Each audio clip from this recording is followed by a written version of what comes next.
My boyfriend keeps reciting the Bible but often only when it's in his favor. Now he cannot taste my forbidden fruit anymore because I am ditching him. My boyfriend and I just started dating 2 months ago, and for some background, a big reason why I was drawn to him is because of his faith. We have both been on our own journeys with God, more so in the last 2 to 3 years, and we have really bonded over growing our faith together and reading more scripture. My problem begins here. He will often go on tangents speaking about scripture, but it often feels more like he's speaking at me rather than to slash with me. It's never really a conversation, but rather a speech from him. Recently, we've had more conversations about topics that I care deeply about, i.e., therapy, women's rights, politics, financial literacy, etc. This is when I found out that he primarily educates himself through podcasts and Twitter. This can be very frustrating because many times in our conversations I have to pull up articles and fact-check him. 90% of the time he is just taking what he sees online at face value, which can be really dangerous. As for reciting the Bible primarily in his favor, we've spoken about intimacy and living together before marriage, and he made up a reason why he thinks that it's fine to do. Yes, we've done the first one. He has also brought up that fasting is in the Bible, but just because he didn't care to feed himself for that day, saying that it was mentioned in the Bible that it was good for you. There are many other instances where he has gone out of his way to recite scripture to fill his own agenda. So my question is,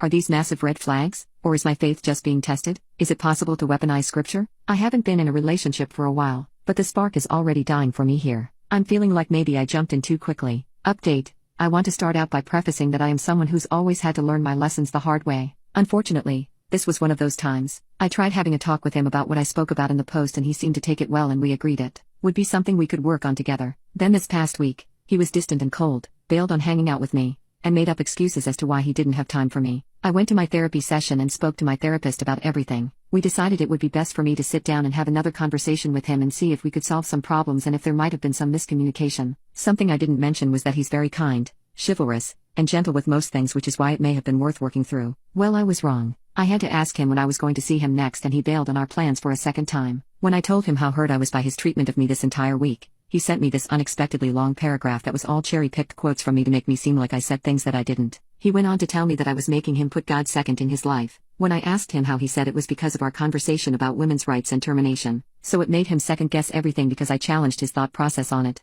I would like to clarify here, I did not in any way try to sway him in one direction or another. I am someone who likes to hear everyone's opinions and find out where it comes from because it challenges me to learn more. On many topics he wasn't able to find a reason other than it was something he heard on a podcast. I ended up telling him I didn't deserve the treatment he was giving me all week, practically ghosting me, and the lack of communication. We ended up breaking up then and there. I cried for about 30 minutes, but I'm good now. I was more sad that he didn't want to fight for the relationship than I was that it ended. So, off to bigger and better things. This is for myself and to anyone else who needs it. You are worth fighting for. You deserve open and honest communication, and you deserve someone who will meet you where you are in your journey of life and grow with you. Tons of love to you all. Reddit Stories, JJ.